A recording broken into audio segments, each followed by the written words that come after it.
La Biblia nos dice en el capítulo 7 del libro de Daniel, desde el versículo 1 hasta el versículo 8, nos muestra los cuatro imperios, estos cuatro grandes reinos de la profecía bíblica, y también nos describe al cuerno pequeño representando el papado. Y ahora vamos a leer juntos el versículo 19. La Biblia nos describe en Daniel 7:19 el profeta Daniel que después de ver los cuatro imperios descritos en la profecía, su principal enfoque fue sobre la cuarta bestia, representando al imperio romano, el cuarto reino. Y así como la máxima concentración de Daniel se dirigió sobre esta cuarta bestia, sobre este cuarto reino, el imperio romano, también nuestra atención debe dirigirse a este cuarto imperio y sobre el cuerno pequeño en estos últimos días. El versículo 19 dice, entonces quise saber la verdad acerca de la cuarta bestia, que era distinta de todas las otras, espantosa en gran manera, que tenía dientes de hierro y sus uñas de bronce, que devoraba y desmenuzaba y hollaba los restos con sus pies.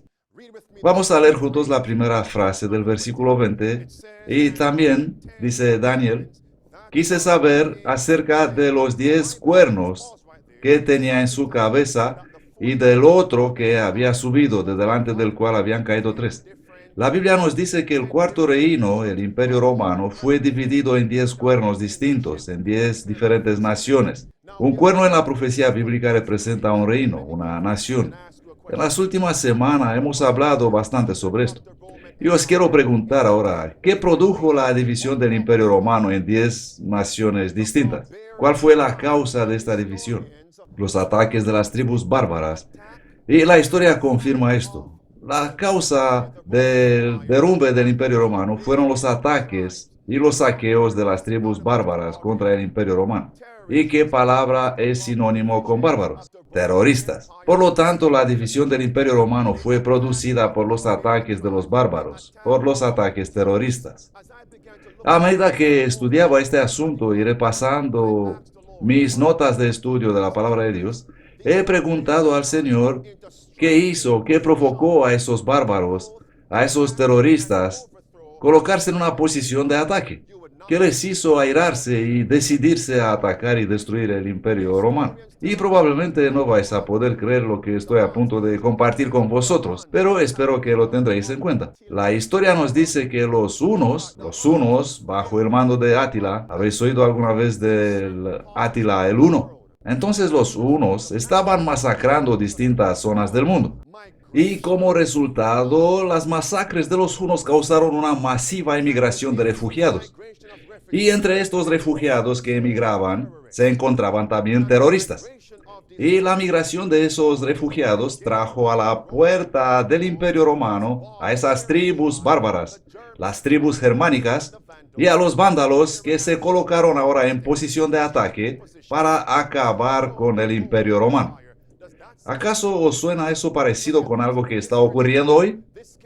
Este es el canal de televisión History Channel y este video fue publicado en enero de 2015. El titular dice, 8 motivos que provocaron la caída de Roma. Solamente vamos a leer unas líneas. La llegada de los hunos de Átila, y la migración de las tribus bárbaras, los terroristas, es uno de los 8 motivos que condujo a la caída del Imperio Romano.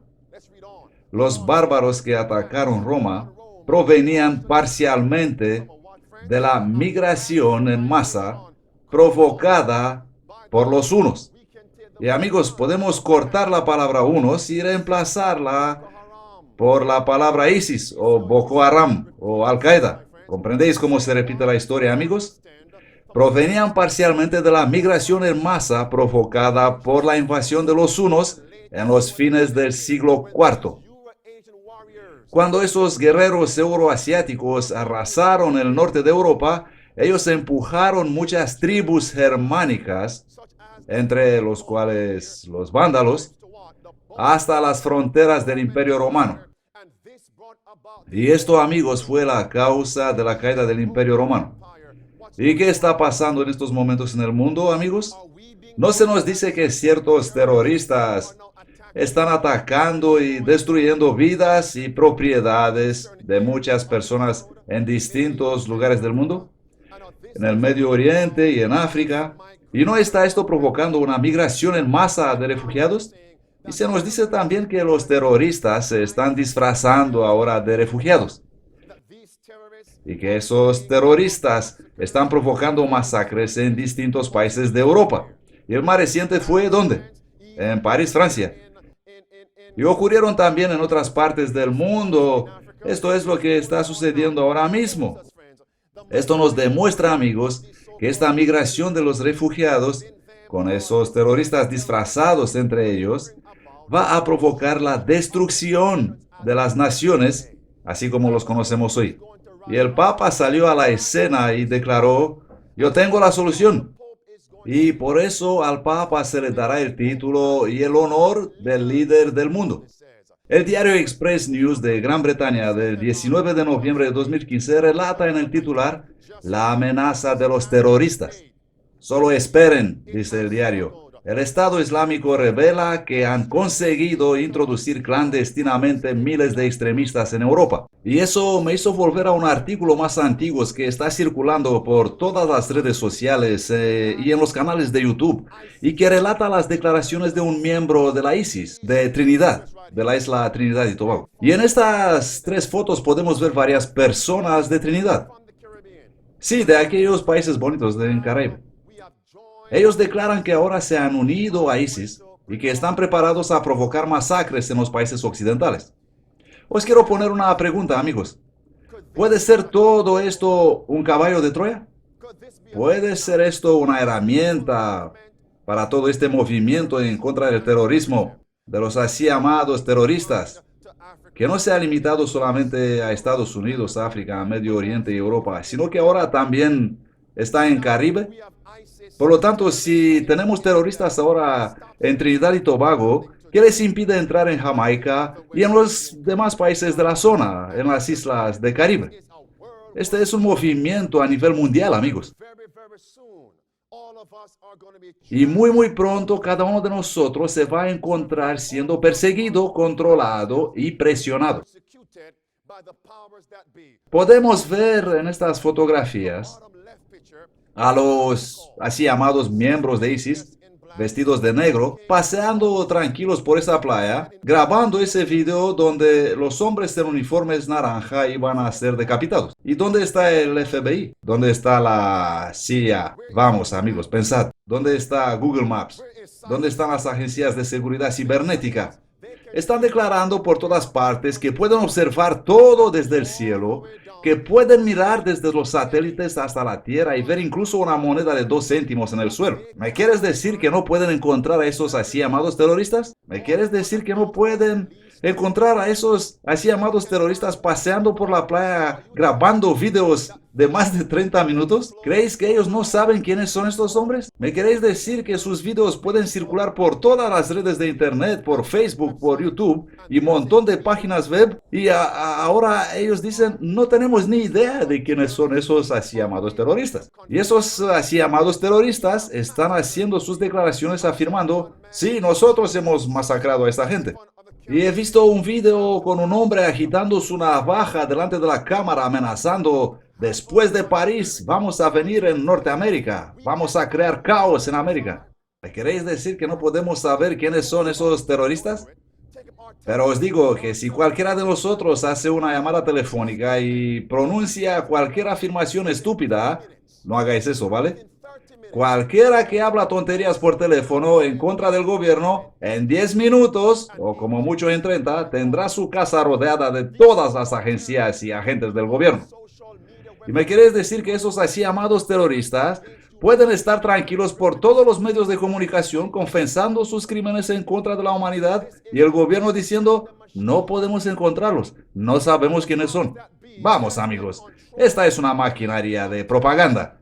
Y grandes poderes están controlando este movimiento del así llamado terrorismo. Y los soldados de a pie, esos mercenarios, esos así llamados militantes de Trinidad, por ejemplo, no tienen ni la más mínima idea de que son simplemente marionetas manipuladas.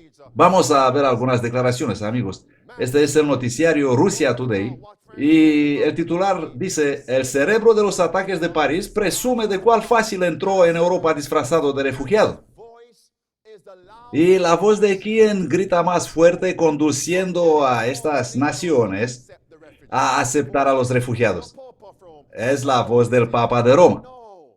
Y el Papa está diciendo, yo sé que entre estos refugiados puede haber algunos terroristas, pero aún así creo que tenemos que ayudar a estos refugiados, porque él sabe muy bien que estos así llamados terroristas de ISIS se van a disfrazar en refugiados entre estos inmigrantes.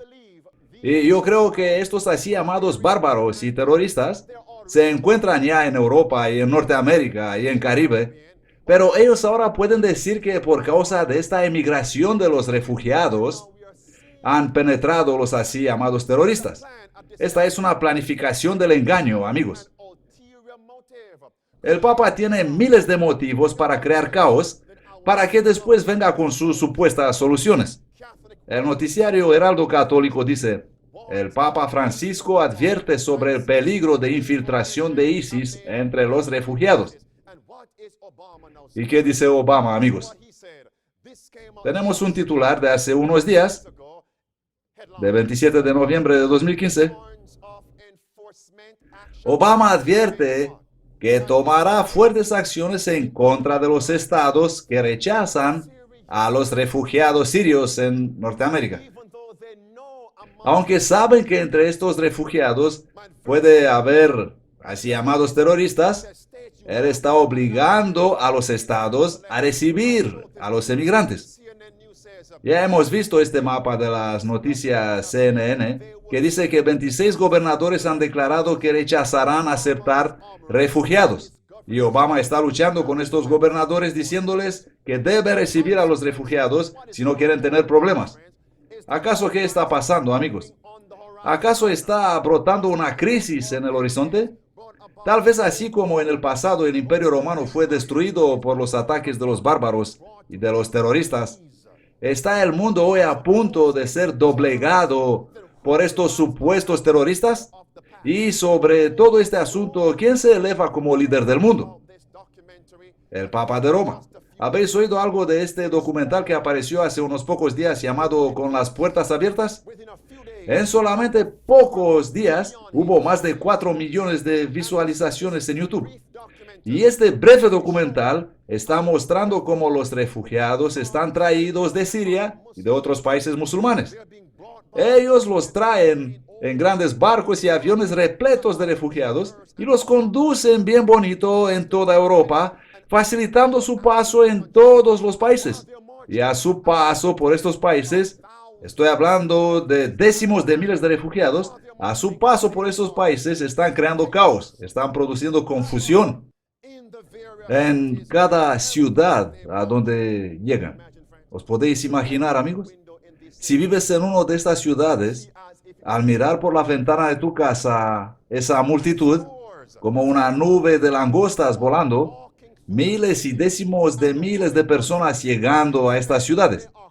Y en Grecia una mujer aterrorizada dice, estas personas están entrando en nuestras casas demandando comida, están rompiendo todo, están trayendo destrucción a este país. Y el señor Donald Trump dice que solamente son niños y mujeres refugiados. No es verdad, amigos. Estos son hombres fuertes. Esos son como soldados, como un ejército llegando a estas ciudades. Queridos amigos, ¿comprendéis ahora por qué Dios nos está diciendo que deberíamos marcharnos fuera de las ciudades? Y la iglesia no dice nada. ¿Comprendéis por qué Dios nos dice salir de las ciudades? ¿Por qué? Porque el caos y el derramamiento de sangre, revueltas y hombres fuertes van a entrar en tu casa y van a acabar con todo lo que tienes. Estamos acercando esta crisis. Vamos a volver al capítulo 7 de Daniel. El versículo 19 y 20 dice, entonces quise saber la verdad acerca de la cuarta bestia, que era diferente de todas las otras, espantosa en gran manera, que tenía dientes de hierro y sus uñas de bronce, que devoraba y desmenuzaba y hollaba con sus pies el resto, el remanente, y sobre los 10 cuernos que tenía en su cabeza, y del otro que había subido. ¿Quién es el otro que había subido, que se había elevado sobre los demás? Se trata del cuerno pequeño. Y del otro que había subido, de delante del cual habían caído 3. Y este mismo cuerno tenía ojos y boca, que hablaba grandezas y parecía más grande, más duro que sus compañeros. ¿Y quién es este cuerno pequeño que llegó a ser un cuerno duro? Es el papado.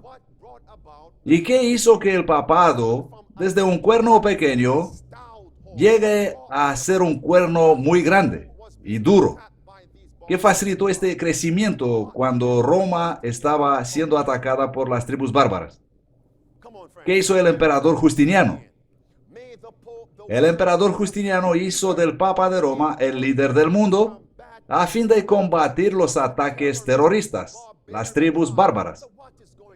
¿Y qué está ocurriendo hoy en el mundo? ¿Cómo crecerá el cuerno pequeño para llegar a ser un cuerno duro? En el año 1798, ¿qué le pasó al papado? El papado recibió una herida de muerte. Y el cuerno duro, que gobernó desde el año 538, se convirtió en un cuerno pequeño en el año 1798, cuando recibió la herida de muerte. Y ahora cuando el terrorismo aparece de nuevo y cada vez más prominente, ¿qué están haciendo los gobernantes del mundo? ¿A quién van a hacer ellos líder del mundo a fin de combatir a esos terroristas? Al Papa. Así que ahora el cuerno pequeño se convertirá en un cuerno duro de nuevo. ¿Y qué significa la palabra duro en este contexto? Significa el jefe, el líder, el capitán jefe, el gobernador principal. ¿Y a quién declaran los gobernantes del mundo como siendo el único líder que puede poner fin a esta guerra contra el terrorismo? El Servicio de Noticias Católicas dice: el Papa Francisco es el único líder suficientemente respetado que puede poner fin a estas guerras. ¿Está el cuerno pequeño creciendo grande?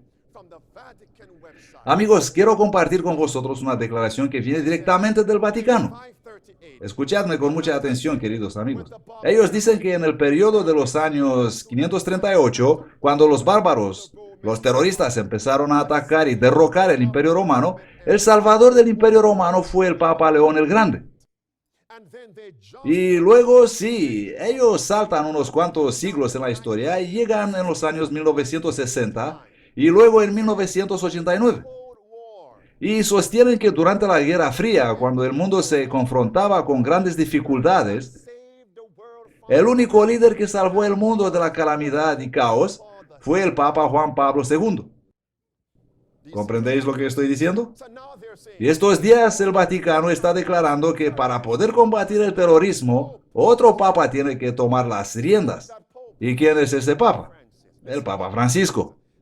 Vamos a leer este artículo de una página católica, el Heraldo Católico, de 19 de noviembre de 2015. El titular dice: solamente la cristiandad puede salvar Europa.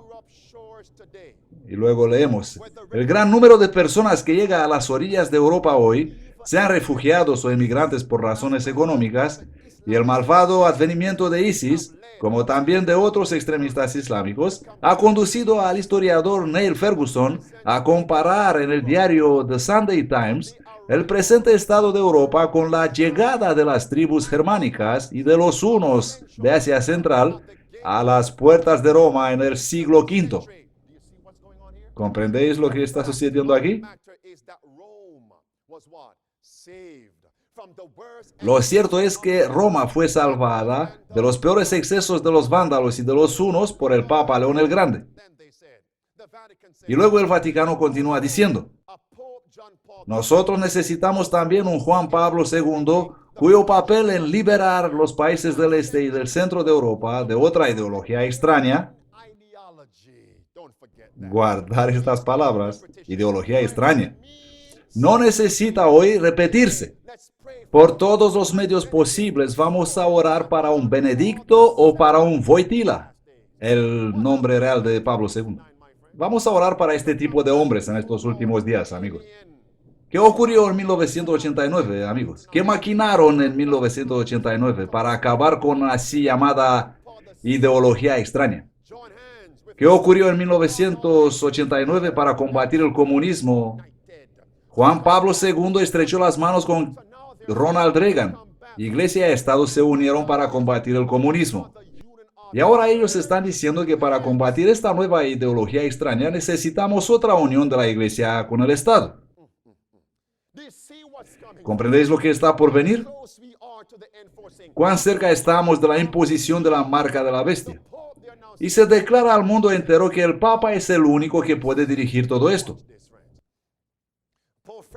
El Papa Francisco dice, Jesús está llorando sobre un mundo en guerra. ¿Sabéis lo que declaró el Papa en este artículo? Él citó Lucas 19, donde se describe cuando Cristo lloró sobre Jerusalén diciendo, oh Jerusalén, si hubieses conocido tú, a menos en este día, las cosas concernientes a tu paz, pero ahora esas cosas están escondidas de tus ojos. Y el Papa dice que Cristo estaba llamando a la gente para aceptarlo a fin de poder recibir paz. Y luego el Papa dijo, lo podéis leer en las notas del sermón, el artículo completo, luego el Papa dijo que para salvar el mundo de las guerras actuales, el mundo debe volverse hacia el hombre de paz. ¿Y quién tiene hoy ese título? ¿Quién es nombrado hoy hombre de paz? ¿Está el cuerno pequeño a punto de convertirse en un cuerno duro, en un cuerno grande? Si os voy a decir ahora que el Papa es un lobo vestido en piel de oveja, ¿me vais a creer? ¿Cuántos me van a creer, amigos? Vamos a mirar otro artículo de la revista Vatican Insiders de 26 de noviembre de 2015. El titular declara, el Papa se puso una mitra de piel de oveja para la misa. Y seguimos leyendo. Durante la misa crismal del Santo Jueves, Francisco dijo que un pastor debe oler a oveja. Y así que un obispo tomó esa idea y le ofreció al Papa una mitra hecha de piel de oveja. Y el Papa se puso esa mitra en la misa de Nairobi. Así que el Papa está llevando ahora piel de oveja, pero es un lobo. Un lobo vestido de oveja. Dios, ten misericordia de nosotros. ¿Está el terrorismo siendo prominente en la sociedad estos días? ¿Es un asunto mundial en estos momentos? ¿Y a quién están declarando ellos como siendo el único líder del mundo que puede acabar con las guerras actuales? Al Papa de Roma. El cuerno pequeño se vuelve muy fuerte. ¿Y sabéis algo sobre las medidas que están preparando para combatir el terrorismo? Mirad esto atentamente. Este es el diario The Telegraph de Gran Bretaña y leemos el titular. Imames, sacerdotes, rabinos y otras figuras religiosas tendrán que inscribirse en el Registro Nacional de Líderes de Fe y someterse a un proceso de investigación. Ellos serán el sujeto de un entrenamiento gubernamental específico y chequeos de seguridad por parte de Home Office con respecto a las últimas acciones relacionadas con el extremismo. El registro será obligatorio para los líderes de todas las religiones que desean seguir trabajando en el sector público, incluyendo las universidades, dice el documento.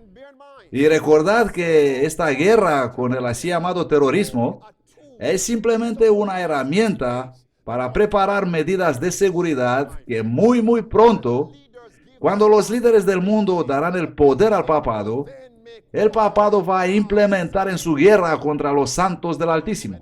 Antes de seguir con esto, vamos a volver al capítulo 7 del libro de Daniel. Padre Celestial, te ruego, despiértanos, Señor y amado Dios.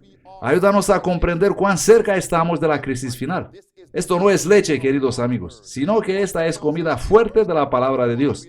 La Biblia nos dice en Daniel 7, versículo 21, y yo miraba, y este mismo cuerno, el cuerno pequeño, hacía guerra contra ISIS.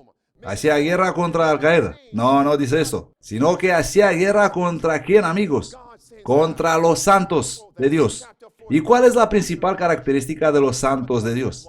Está descrita en el capítulo 14 del libro de la Revelación, versículo 12. Aquí está la paciencia de los santos, Aquí están los que guardan los mandamientos de Dios y la fe de Jesús. Por lo tanto, ¿a quién van a llamar ellos terroristas muy pronto, amigos?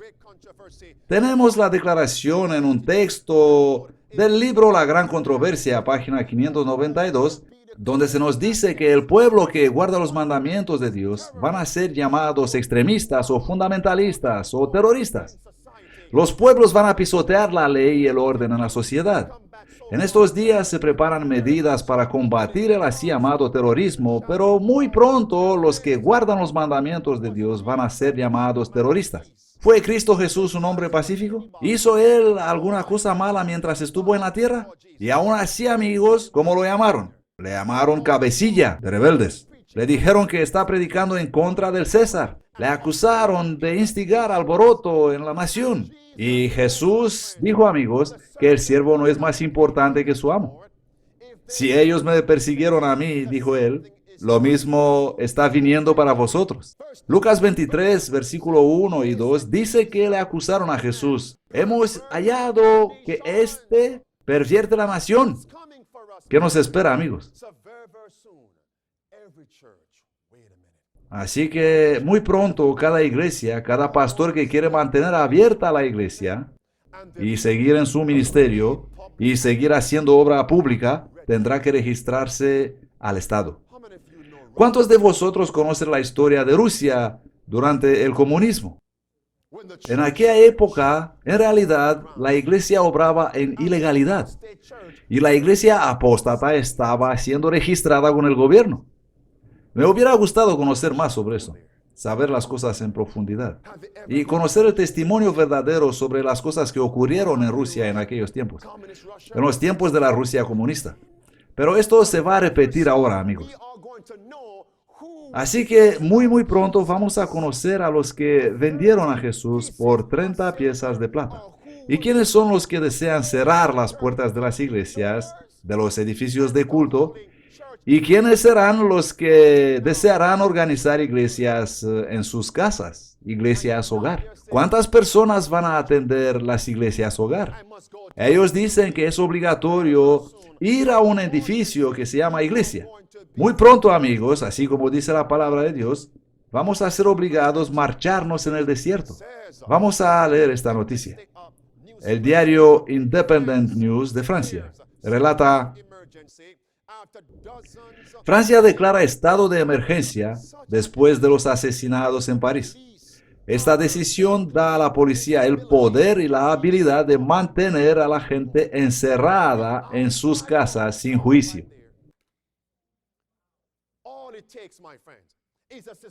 Existe hoy una crisis muy severa en los Estados Unidos y muy pronto nuestros derechos constitucionales, la Declaración de Derechos, serán anulados.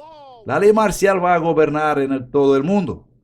Nos hemos convertido en esclavos de los gobiernos. Ellos nos dicen cómo pensar, ellos nos dicen qué decir, a dónde ir, ellos nos dicen qué hacer, cuándo hacer y todo lo demás. Y muchos han escuchado estas cosas hace años y hace meses y no les importa nada. Oh, déjate de tonterías. Oh, esos pastores que asustan a la gente, no les hacéis caso. Pero, ¿qué dicen los noticiarios que está ocurriendo ahora en el mundo? Dice que incluso será obligatorio llevar una identificación electrónica.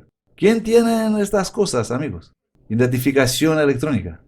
Solamente los que están en la cárcel. Lo que necesitamos ahora, amigos, es algo un poco peor que en París. Algo un poco peor que septiembre de 2011. Y entonces todos vais a ver qué va a ocurrir en América y en el mundo. ¿Cuán cerca creéis que estamos de eso, amigos? Y luego leemos: la policía podrá registrar las casas particulares sin autorización judicial. Y dirás: ¿pero qué tal mi derecho previsto en la segunda enmienda de la Constitución? Pero la primera enmienda dice que, amigo, estas cosas ya no existen. Aquí mandamos nosotros y tú haces lo que decimos nosotros. ¿Es esto una repetición del nazismo alemán, amigos? ¿Es esto el papado versión 2.0?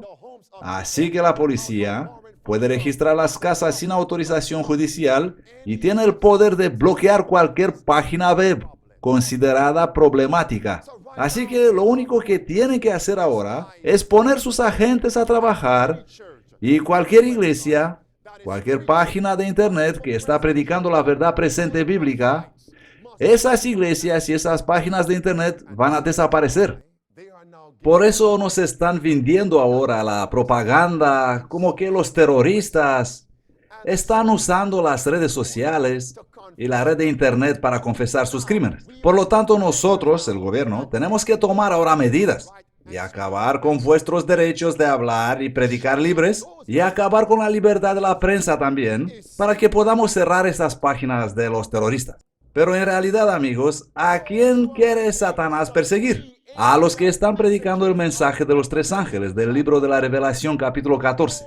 A los que están identificando quién es Babilonia. A los que están demostrando quién es la imagen de la bestia. A los que están llamando al hombre de pecado lobo vestido de oveja.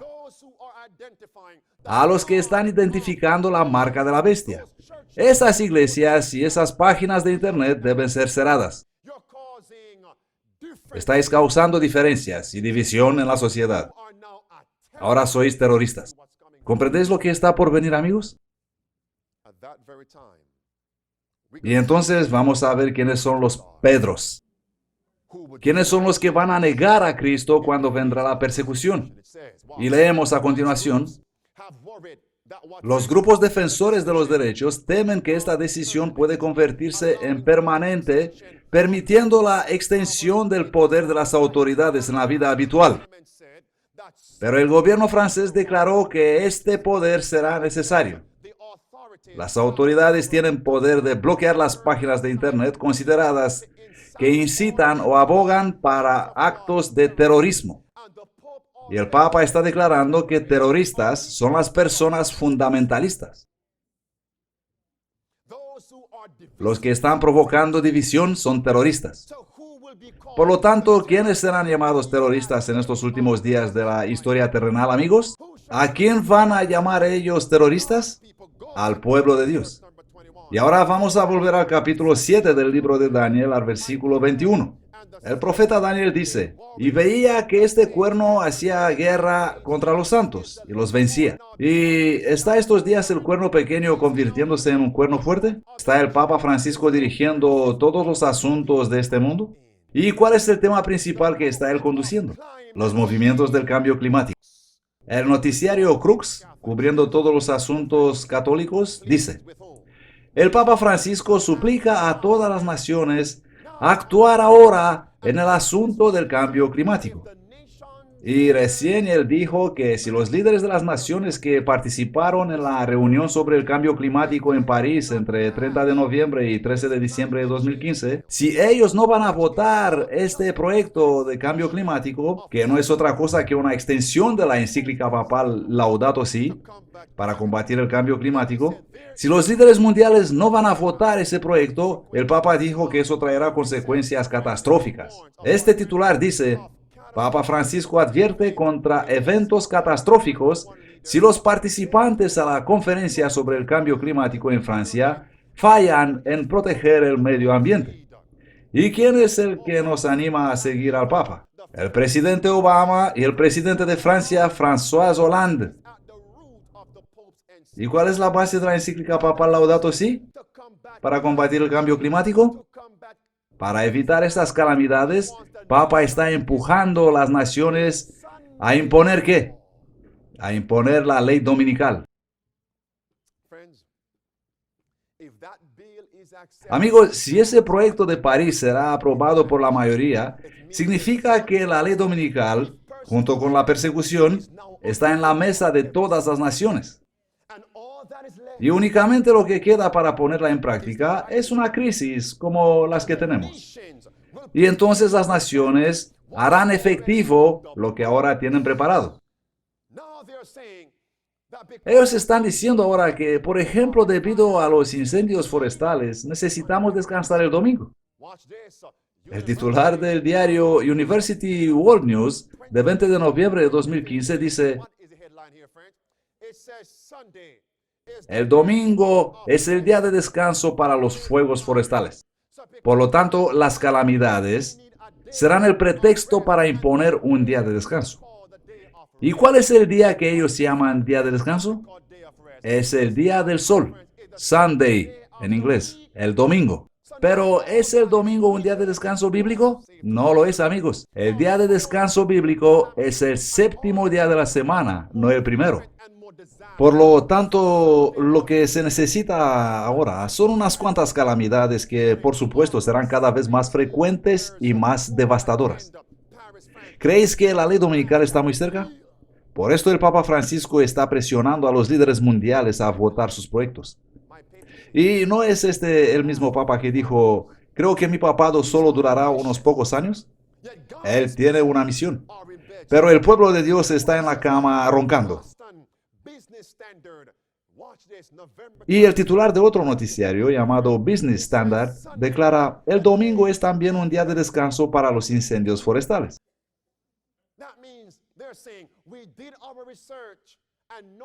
Esto es como decir, nosotros hemos investigado y no hemos encontrado incendios destruyendo bosques, poblaciones y gente los domingos. Por lo tanto, el domingo debe ser un día de descanso. Y para evitar calamidades, el domingo debe ser legislado en el país. Vamos a volver al versículo 21. ¿Está cerca la ley dominical nacional, amigos?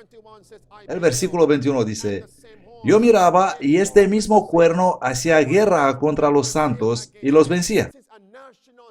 Si la ley nacional está cerca, ¿qué otra cosa está cerca?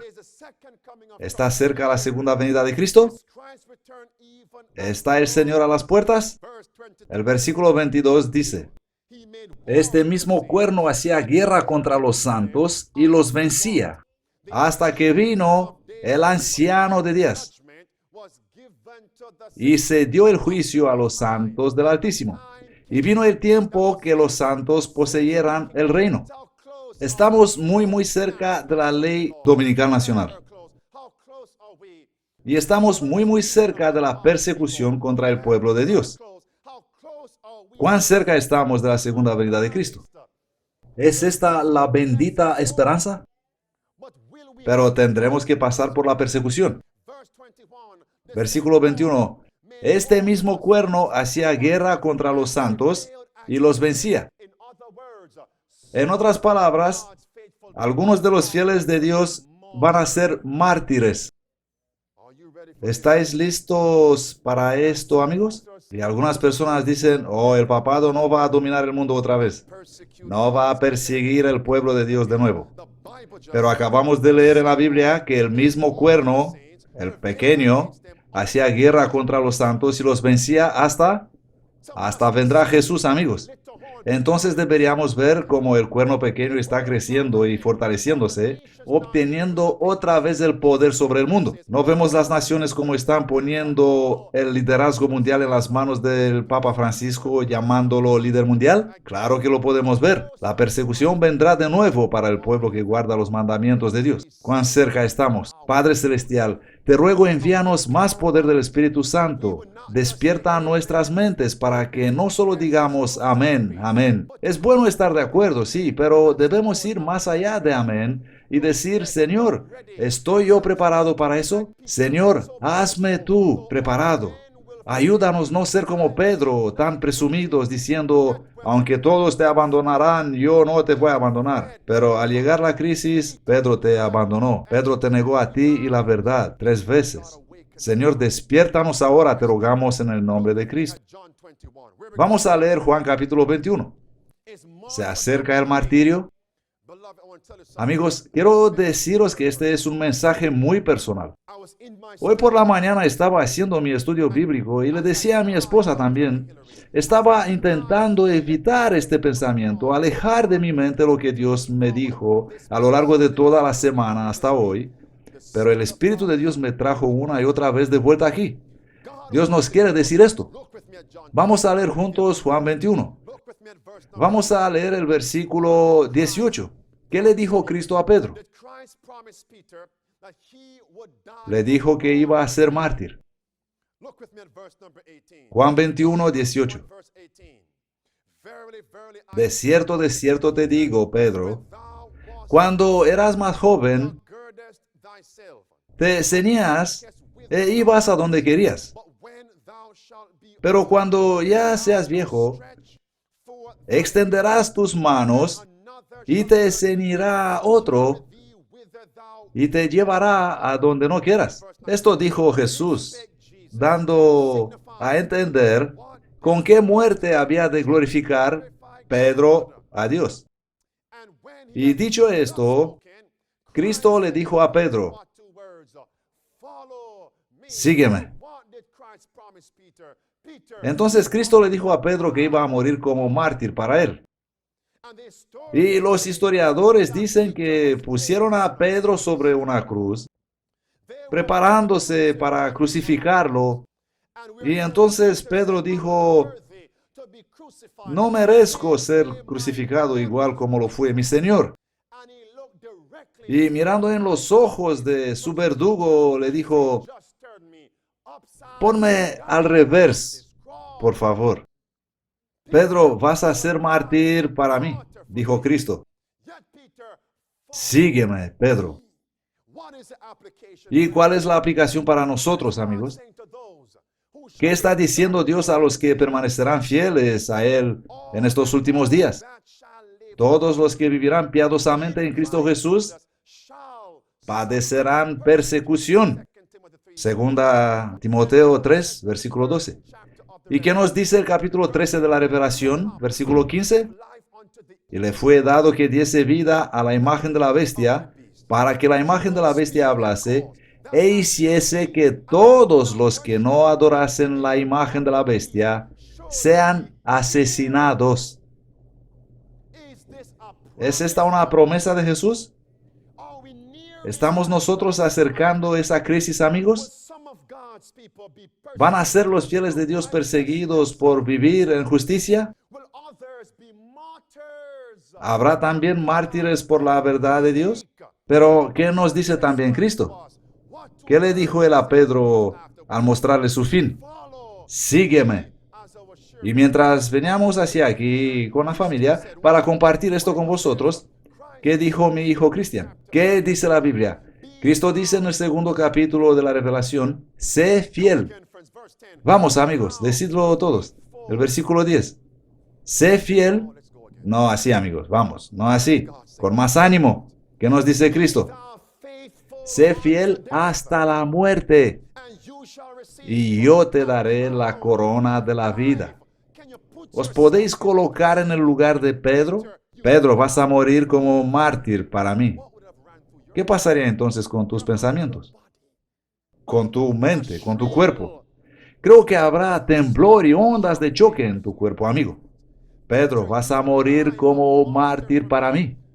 Amigos, me pongo a mí mismo en esa posición. Cristo le dijo esto a Pedro después de su muerte, entierro y resurrección, ¿no es así? Cristo resucitó de los muertos en el año 31. Vamos a apuntar esta fecha, el año 31 después de Cristo.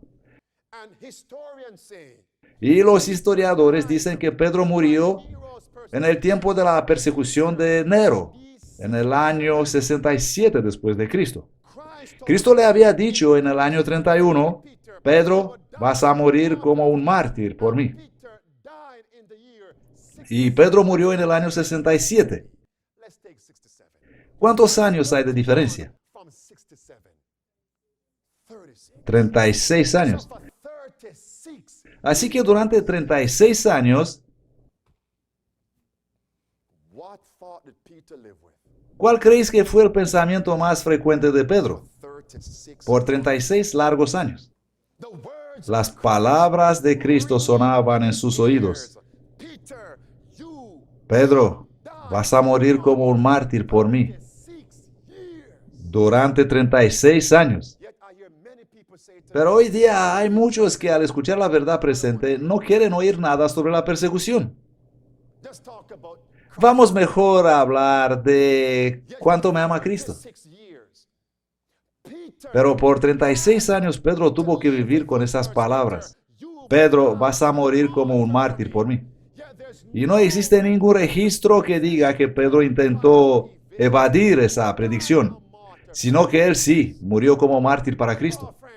Amigos, ¿qué nos está diciendo Dios a nosotros ahora? Necesitamos una experiencia como la de Pedro. Yo he empezado a orar, amigos. Señor, ¿estoy yo listo para esto? Pedro fue un simple hombre como yo. Si tú me estás diciendo esto a mí, Señor, no creo que voy a poder soportar esto, Señor. ¿Vosotros podéis, amigos? ¿Podréis recibir eso? Y sabemos claramente que Cristo no miente. ¿Podréis vivir con estas palabras? Ya sabemos que cuando Él habla, las cosas se cumplen, ¿correcto? Vas a morir como un mártir. ¿Cómo te sentirías? He preguntado, Señor, ¿cómo pudo Pedro, un hombre exactamente como yo, carne y sangre? ¿Qué hizo que Pedro llegue en el estado de soportar esas palabras? Pedro, vas a morir como mártir por mí. Y el Señor me mostró que fueron las palabras que Jesús le había dicho en una conversación anterior. Juan capítulo 21. ¿Qué pregunta le puso Cristo a Pedro antes de decirle, Pedro, vas a morir como mártir por mí? Pedro, ¿me amas tú más que estos? ¿Y cuál fue la respuesta de Pedro? Él no confió más en sí mismo. Señor, tú conoces mi corazón. Tú sabes si te amo. Antes Pedro se había enaltecido a sí mismo, profesando más amor para Jesús que sus hermanos, pero ahora era humilde. Había confesado sus pecados. En un sentido secundario, Pedro, ¿me amas tú más que estos? La aplicación es que Dios nos pregunta a cada uno, ¿me amas tú más que a tu esposa? Si no, no estás listo para ser mártir. ¿Más que a tus hijos? ¿Más que a tus hermanos de sangre? ¿Más que a tus hermanos de fe? ¿Me amas tú más que a estas cosas materiales? ¿Me amas tú más que todo esto? Señor, tú conoces mi corazón. Sabes que te amo. Pero nosotros ni siquiera conocemos nuestro corazón. Luego vino la segunda pregunta. Pedro, ¿me amas? ¿Me amas, Pedro? ¿Y qué dijo Pedro, amigos? Sí, Señor, tú sabes que te amo. Y luego la tercera vez, Pedro, ¿me amas? Y eso entristeció a Pedro. Señor, tú sabes que te amo. Y luego después de preguntarle seriamente, Pedro, ¿de verdad me amas? Sí, Señor, te amo. Bien, tengo algo que decirte, Pedro. Vas a morir como mártir. ¿Comprendéis ahora el contexto, amigos? No fue hasta que Pedro sinceramente fue traído al punto de la confesión, arrepentimiento, y su amor fue perfeccionado en Cristo, que sea capaz de soportar el mensaje, vas a morir como mártir para mí. ¿Y cuáles fueron los poderes que se unieron para crucificar a Pedro? Iglesia y Estado. ¿Y cuál es la aplicación para nosotros, amigos? Si nuestro amor no es perfeccionado en Cristo, no podemos apreciar la verdad presente. ¿Amáis a Jesús, amigos? ¿Lo amáis? Algunos temen decirlo ahora. ¿Amáis a Jesús? Sinceramente, no de labios, amigos, sino de corazón. Solamente cuando amaremos sinceramente a Cristo podremos estar en la condición de apreciar, de manejar, de soportar las palabras de Jesús. La iglesia y el Estado se van a unir y vais a morir como mártires. Pedro, Andrew, salvo para servir, ¿de verdad me amáis? ¿Cuál es vuestra respuesta, amigos?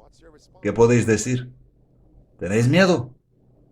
La mayoría de nosotros solamente podemos decir, Señor, tú conoces mi corazón. Sí, Señor, solo tú conoces mi corazón.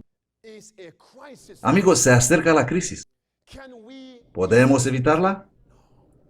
De ninguna manera, amigos. ¿Podemos ir paralelos con la crisis? No. Tendremos que pasar por ella. Entonces, ¿qué necesitamos? ¿Qué le faltaba a Pedro? El amor sincero para Jesús. ¿Qué necesitamos nosotros para soportar esta crisis? Amor sincero para Jesús. ¿Y cómo obtenemos eso? ¿Sabéis cómo lo podemos obtener? Apuntad esto. Anotad. El deseado de todas las gentes. Página 83. El libro El deseado de todas las gentes.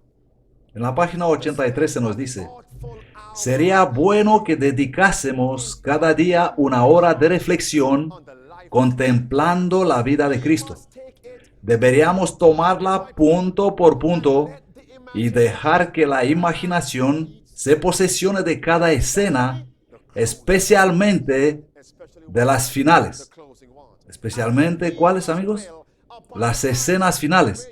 Y mientras meditaremos así en el gran sacrificio de Cristo para nosotros, nuestra confianza en Él, no en nosotros, nuestra confianza en Él para seguir cada día adelante, nuestra confianza en Él para atravesar la crisis de la ley dominical, nuestra confianza en Él será más constante.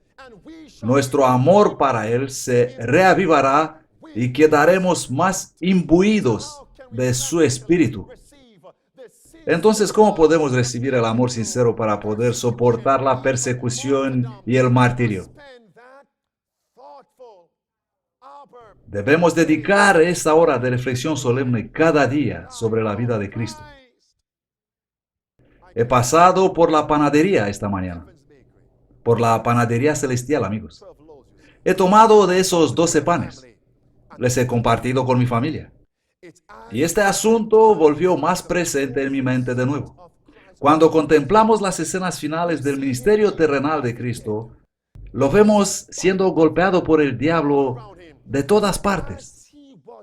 Pero observando su fidelidad, reflexionando sobre cómo soportó Cristo todo eso con fidelidad, observando eso, somos cambiados. Vamos a decirlo otra vez. Observando su fidelidad, en esos tiempos de crisis, nosotros seremos cambiados. Eso es lo que debemos hacer, amigos. Necesitamos ese amor sincero para poder resistir estos últimos días. ¿Me amas tú más que estos? ¿Le dijo Cristo a Pedro que va a morir como mártir para él, amigos? ¿Le dijo eso o no? ¿Le dijo Cristo a Pedro una fecha? Ponemos en el lugar de Pedro. Pedro, vas a morir como mártir. ¿Y le dio una fecha? ¿Por qué no le dio? ¿Qué hubiera pasado si Cristo le hubiera dado una fecha? Conociendo nuestra naturaleza pecadora, Pedro hubiera aflojado su fe y justo antes de acercarse la fecha, ¿lo podéis ver a Pedro? O mejor, os podéis ver cada uno a sí mismo marcando esos días en el calendario y solamente cuando se acerca la fecha empiezas a esforzarte a hacer bien las cosas. Y entonces serás exactamente como las 5 vírgenes insensatas.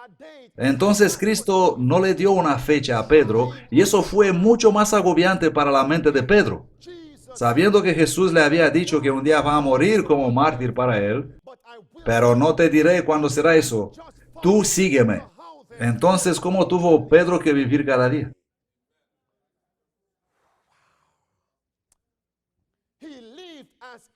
Él vivió como si cada domingo, cada lunes, cada martes, cada miércoles, cada jueves, cada viernes, cada sábado fuera su último día en la tierra. Por esta razón no nos dio el Señor la fecha exacta de la imposición de la ley dominical. Por eso, queridos, ahora y cada día deberíamos vivir como si fuera el último día en la tierra, amigos. Eso significa, amigos,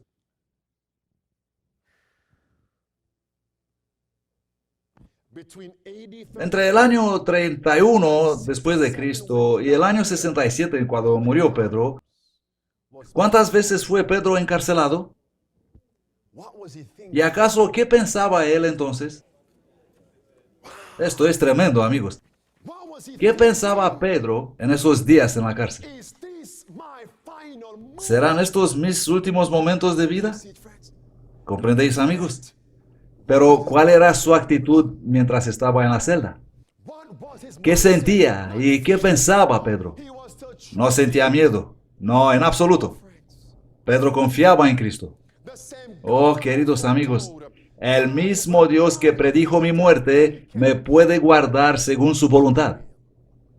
En otras palabras, Pedro no se basaba en el arrepentimiento en el lecho de muerte, amigos.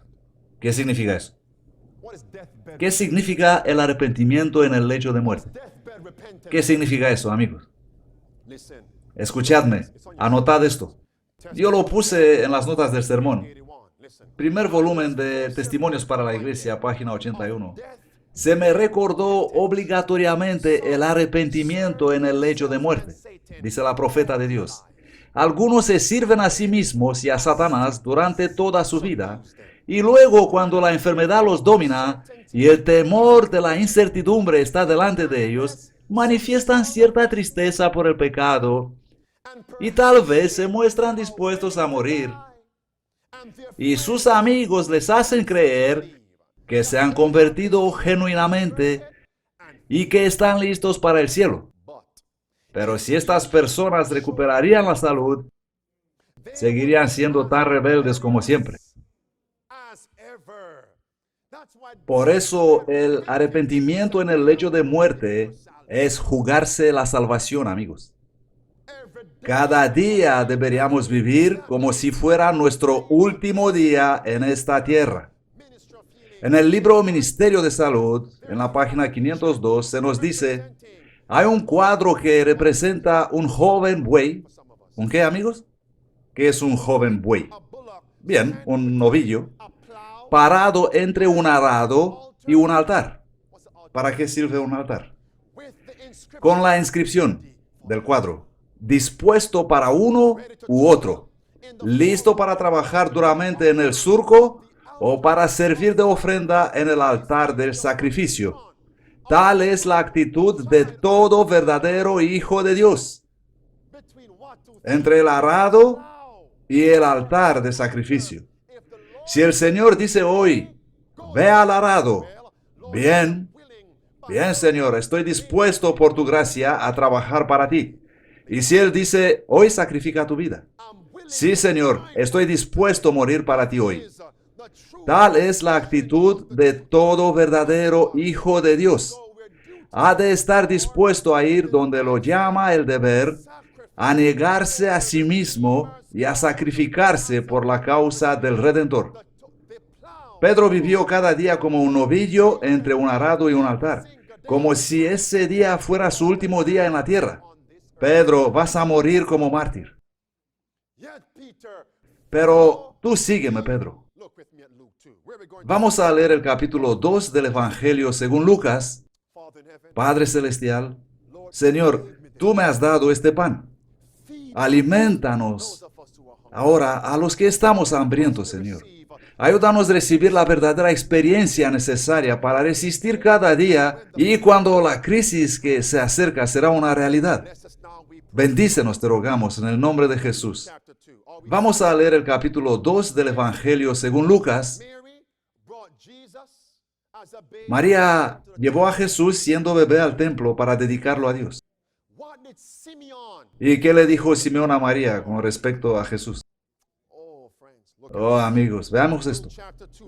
El capítulo 2, versículo 25 de Lucas menciona a Simeón y el versículo 34 dice, y Simeón los bendijo y dijo a María, la madre de Cristo, he aquí, este niño es puesto para caída y levantamiento de muchos en Israel, y para ser una señal de contradicción.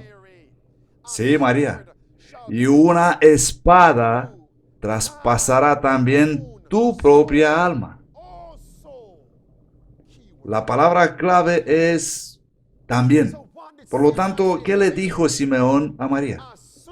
Una espada va a traspasar el alma de tu hijo y la tuya también. Tu hijo va a morir por mano del pueblo que vino a salvar. Cristo era un bebé entonces, traído al templo a los 8 días de su nacimiento. ¿A qué edad murió Cristo? A 33 años. Así que, ¿cuántos años vivió María con el pensamiento de que su hijo iba a morir por mano del pueblo que vino a salvar?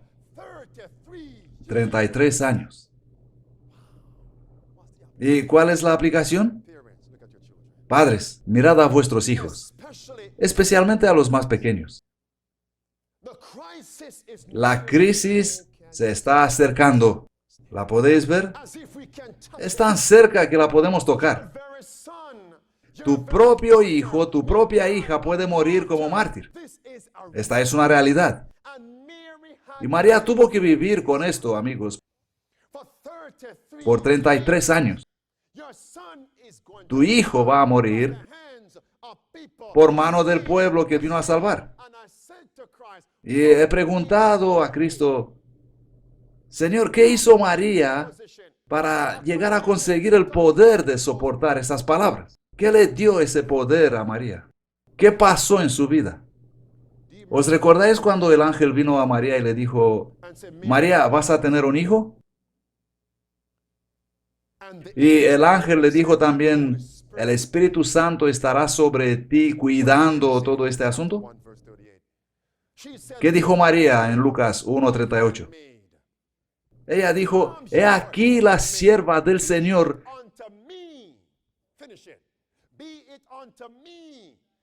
Hágase a mí conforme a tu palabra. María fue una mujer sumisa, una persona sumisa a la palabra de Dios. Y como resultado, ella podría estar segura que si Dios había dicho, tu hijo va a morir, el mismo Dios me dará el poder a soportar eso. Os quiero preguntar algo. ¿Qué hubieras hecho si hubieras estado al pie de la cruz, mirando a tu propio hijo, a tu único hijo, o a tu hija, atado a una estaca, ardiendo desde los pies hasta arriba, o clavado en un madero? ¿Qué hubieras hecho, amigo? Me pregunto si hubieras maldecido a Dios. Y nosotros sabemos que en los últimos días habrá alguna diferencia. Si tú eres fiel y tu hijo o tu hija, si sois fieles, los dos vais a ser crucificados. No estarás tú abajo y él o ella arriba. Pero, ¿qué pasará si cuando vendrán y empezarán a perseguir y presionar tu familia y por alguna razón habrá alguna separación? Y lo único que podrás escuchar es que alguien agarra a tu niño y escucharás gritos. ¿Qué haríais entonces, amigos? Estoy dando ejemplos, amigos. No es preciso que ocurra exactamente así, pero quiero que comprendáis la esencia del asunto. ¿Qué harás si tomarán a tu niño lejos de ti? ¿Tendrás la seguridad de que tu niño es fiel a Dios y permanecerá fiel a Dios? ¿Podrás confiar en que Dios cuidará de ti y de tu niño? María tuvo que vivir con eso por 33 años. Así que os pregunto, padres, ¿cómo estáis preparando a vuestros niños? Algunos de vosotros pueden pensar que estos son cuentos de ciencia ficción, que he subido aquí y estoy loco. Escuchen esto. La gran controversia, página 64, dice, hablando de los valdenses, como padres tiernos y afectuosos, ¿acaso no amaban a sus hijos? Amaban a sus hijos. Dice la inspiración, con demasiada inteligencia para acostumbrarlos a la complacencia de la indulgencia personal. ¿Por qué? Les esperaba una vida de pruebas y privaciones y tal vez la muerte de mártires. Esto hacían los valdenses. Y nosotros vivimos ahora en los últimos días. ¿Y cómo preparamos nosotros a nuestros niños, amigos? ¿Cómo? 33 años María tuvo que vivir con ese pensamiento. Y ese fue uno de los primeros motivos por la cual ella educó a Jesús en casa, no en una escuela pública. ¿Cuál será la aplicación para nosotros, los padres que tenemos niños pequeños? Por eso María no permitió a Jesús ir donde quería y con quien quería, por donde iban los demás niños. Por 33 años ella tuvo que mirar a Jesús crecer pensando en... ¿Sabía ella la fecha de la muerte de su hijo? Posiblemente ella había estudiado las profecías, sí, pero seguramente no quería pensar en Daniel 9. Pero imaginaos a María pensando cada día, recordando, mi hijo va a morir un día por la mano de los que vino a salvar. Vamos a pensar en Jesús. Cuando Jesús estuvo pensando crear la humanidad, él también supo que un día el hombre iba a pecar. Oh, amigos, hemos hablado de Pedro. 36 años tuvo que vivir con el pensamiento, voy a morir como mártir. Y María, 33 años recordando cada día, mi hijo va a morir por la mano de los que vino a salvar. Pero pensemos en Jesús, amigos. ¿Y qué necesitaba Pedro a fin de resistir cada día durante 36 años? ¿De verdad me amas tú, Pedro? Amor. María, sumisa completamente a la palabra de Dios. Eso la preparó para resistir 33 años. Pero ¿qué podemos saber sobre Jesús? La Biblia dice en el capítulo 13 de la Revelación, versículo 8, que Jesús es el Cordero que fue inmolado desde la fundación del mundo. El pensamiento de Jesús de crear al hombre y la mujer. Él sabía que el hombre iba a pecar, pero él conoce el fin desde el principio. Y él sabía que si el hombre iba a pecar, él tenía que morir para el hombre, para redimirlo del pecado. Y no una muerte así como ir a la cama una noche y no despertar más. Él tenía que sufrir como un criminal, ser asesinado de la peor manera posible a fin de redimir al hombre. Ahora, amigos, yo no sé cuántos años antes tuvo que soportar Jesús este pensamiento antes de crear al hombre, pero lo que sé es que durante 4000 años antes de morir, él tuvo que vivir con este pensamiento. Durante 4000 años, nuestro Salvador vivió con este pensamiento. Tendré que morir para el hombre. ¿Os podéis imaginar, amigos? En Génesis capítulo 3, versículo 15, cuando Adán y Eva pecaron, ¿qué dijo Jesús? En la presencia de Adán, de Eva y de la serpiente, de Satanás. ¿Qué dijo Cristo? Yo pondré enemistad, Satanás, entre ti y la mujer, entre tu simiente y la simiente de ella. Sí, te voy a aplastar la cabeza, Satanás, y tú herirás mi calcañar. Oh, una herida en el calcañar no es nada, ¿no es así? No, amigos. ¿Quién escribió el destino de Jesús como hombre? ¿Quién escribió los crueles actos que iba a enfrentar? Él mismo fue el que escribió su propio destino. Jesús hizo eso. Él inspiró a los profetas del Antiguo Testamento a escribir cosas sobre él mismo. Y aún así, por 4000 años, Jesús nunca rechazó este pensamiento.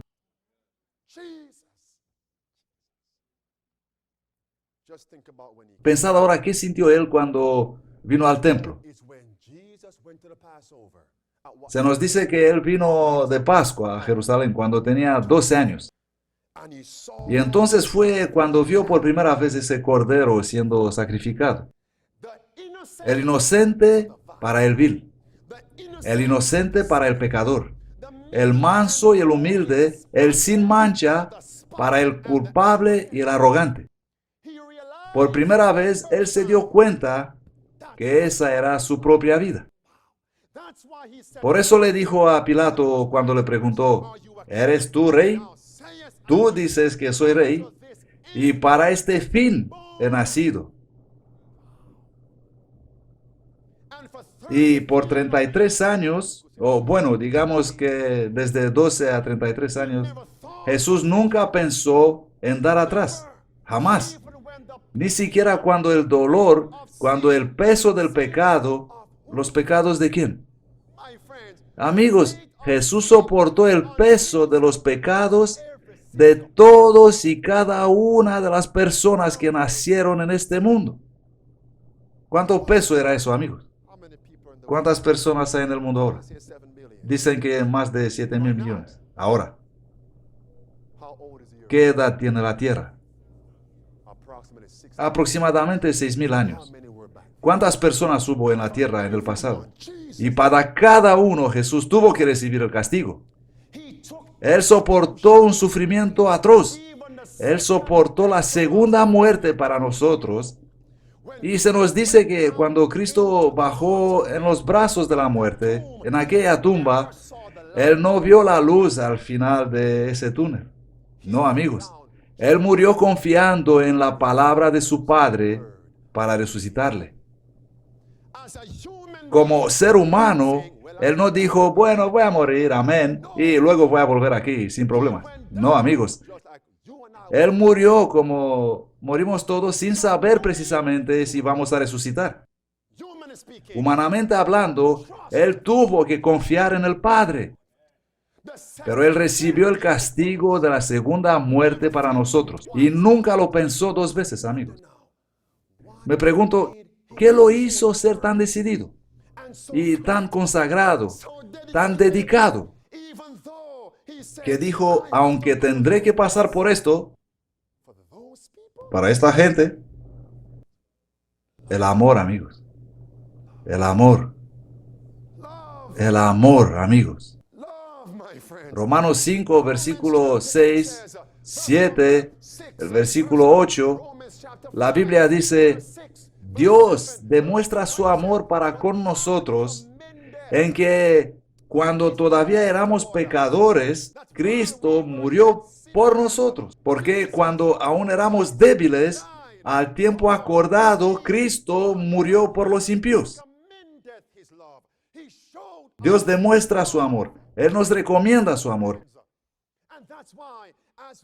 Y por eso, amigos, si contemplamos cada día el amor de Cristo, no de modo superficial, si contemplamos el ministerio, la vida de Cristo, podremos tal vez comprender cómo fue posible permanecer tan fiel por el poder del amor. Y contemplando esto, nosotros vamos a ser cambiados. Y entonces, amigos, podremos vivir cada día fieles a Jesús. Alabado sea Dios. Y si nos dice, hoy tienes que trabajar con el arado, lo haremos en su poder. Y si nos dice, ponte sobre el altar, podremos cantar. He puesto todo lo que tengo sobre el altar de sacrificio. Amigos, nosotros debemos ser dispuestos a entregarle todo a Jesús. Vamos a terminar leyendo juntos Hebreos capítulo 12. Es el amor de Dios que hizo que Jesús permanezca fiel, aunque sabía que va a morir. Amigos, podéis conectar los puntos. Los puntos, amigos. La marca de la bestia está cerca. ¿Habéis experimentado este amor? El amor como Pedro a su conversión, como María, la madre de Jesús, y como Cristo mismo experimentó. Amigos, ¿os imagináis a Jesús diciendo, sí, yo soy rey y he venido para este fin? ¿De qué fin estaba él hablando? Estaba atado, ¿no es así? En la sala del juicio, ¿no es así? Así es. Por eso nací, para llegar aquí atado. ¿Qué amor es eso, amigos? ¿Qué amor? ¿Puedo decirle solo esto? Muchos de nosotros solamente tienen una visión superficial sobre sus vidas. Ellos ven los objetivos superficiales, las preocupaciones mundanas. Solo ven esos terrenales y temporales así llamados nuestros sueños. Si no has cambiado, todo eso se convertirá en tu peor pesadilla. Porque ¿Qué aprovechará el hombre si ganare todo el mundo y perdiere su alma? Por este fin he nacido para ser fiel. Alabado sea Dios. La muerte antes que el deshonor, amigos. Hemos nacido para ser fieles. Oh, queridos, ¿podéis decir conmigo? Hemos nacido para ser fieles a Jesús. La muerte antes que deshonrar a Cristo. Hebreos 12. ¿Qué amor es este, amigos? Este es el amor que necesita la iglesia, amigos. Este es el verdadero mensaje de los tres ángeles. Vamos a leer Hebreos capítulo 12, versículo 1. Por tanto, nosotros también, teniendo en derredor nuestro tan grande nube de testigos. ¿Quiénes son esos testigos? Los que hemos hablado hoy. Pedro, ¿qué otro testigo? María. ¿Y el más grande testigo? Jesús. Despojémonos de todo peso y del pecado que tan fácilmente nos acosa y corramos con paciencia la carrera que tenemos por delante. Mirando, eso es, amigos. ¿Cuán a menudo debemos mirar a Cristo? Cada día, tarde, mañana y mediodía. Mirando a Jesús, el autor y el acabador de nuestra fe, el cual por el gozo puesto delante de él. ¿Cuál fue ese gozo, amigos? ¿Sabéis cuál fue su gozo? El gozo de vernos salvos. ¿Fue su amor? ¿Fue ese verdadero amor? Él verá las tribulaciones de sus almas y será satisfecho. Sí, amigos. Él sabía que si soportaría solamente un poco más, Andrew Henríquez podría ser salvo. Y tú podrías ser salvo. Y por este gozo que estaba delante de él, Cristo soportó más y más. Amigos, algunos de nosotros están enfermos. Enfermos físicamente, enfermos mentalmente, enfermos emocionalmente. Y sentimos como si que ya queremos acabar con esto y abandonar la lucha. Pero Jesús nos dice, si yo he recibido poder para soportar la cruz, el mismo poder es disponible para vosotros, para soportar la cruz que tenéis que llevar cada día. Y no olvidéis esta declaración de los testimonios, volumen 3, página 67. Sin cruz no hay corona.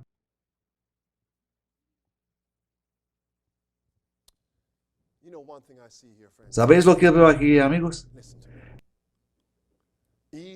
Aunque Cristo sabía que iba hacia la cruz dentro de 19 años, o vamos a decir 33 años, incluso 4,000 años. Él vivió todos estos años con la sonrisa en su semblante. ¡Qué Salvador maravilloso! En otras palabras, su obediencia no fue egoísta. Hago eso para ellos. No, no, no, no, no. No, fue verdaderamente por amor. Su corazón estaba lleno de amor y lleno de gozo. ¿Os podéis imaginar, amigos, ir hacia la persecución y ser gozoso? Eso me dice algo, amigos. Los reformadores, ¿comprendéis lo que quiero decir? ¿Cómo podían cantar en la hoguera? ¿Cómo? No por qué, sino cómo podían cantar. ¿Qué recibían para poder cantar al lado de sus propias tumbas, amigos? Esta experiencia, el amor sincero para Jesús. ¿Lo vieron ellos físicamente a Jesús? No. Si Cristo tuvo ese gozo andando hacia la cruz, ¿cuánto más deberíamos tenerlo nosotros, amigos? Señor, dame ese gozo. Sí, amigos, gozo. Así que no quiero ver a ninguno de vosotros andando por detrás de la iglesia con esas caras.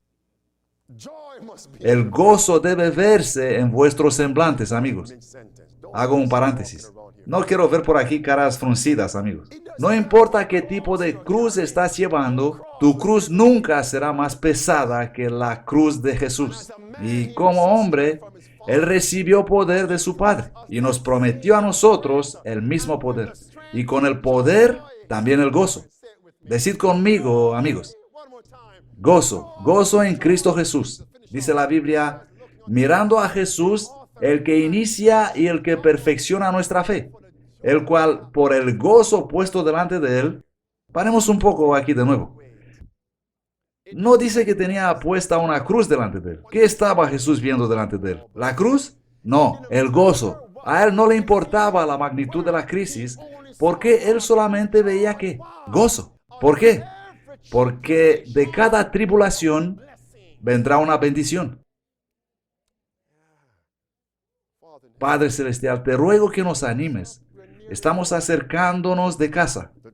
Mirando el gozo que estaba por delante de él, Cristo pudo soportar la cruz menospreciando la vergüenza. ¿Y dónde está él ahora? ¿Dónde se encuentra Jesús ahora? A la diestra del trono de Dios. ¿Por qué está allí? Porque soportó la cruz. Así que para llegar ahí, él tuvo que pasar por la cruz con gozo. Y para que nosotros lleguemos a donde Él, ¿por dónde tenemos que pasar? ¿Qué tendremos que llevar? La cruz, amigos. Pero ¿cómo debemos llevar esa cruz? Con gozo. ¿Y cómo podemos obtener el gozo? Deberíamos dedicar una hora de solemne pensamiento cada día para contemplar a Cristo. Y ahora el versículo 4, amigos. Pablo se vuelve ahora hacia nosotros y nos dice, bueno, ese fue Jesús. Pero el versículo 4 nos dice, vosotros no habéis resistido hasta la sangre, combatiendo contra el pecado. ¿Queréis esa experiencia, amigos? Tengo 3 preguntas para vosotros. ¿Habéis visto hoy el amor de Dios para vosotros? Relacionado con esta profecía del fin. ¿Lo habéis visto? ¿Comprendéis ahora vuestra necesidad? Necesidad de verdad, de entendimiento, de amor divino, la necesidad de ser sometidos a su palabra. Soy tu siervo humilde, Señor. Hágase conmigo según tu voluntad. ¿Comprendéis vuestra necesidad, amigos? Pedro, ¿me amas tú más que estos? ¿Me amas? Esta es vuestra necesidad. El siguiente capítulo en el libro El Camino a Cristo. Los primeros 2 son el amor de Dios hacia el hombre y el otro es la necesidad del pecador. ¿Comprendéis vuestra necesidad? ¿Y cuál es el tema del siguiente capítulo? El arrepentimiento. ¿Comprendéis vuestra necesidad, amigos? Vamos a arrodillarnos todos.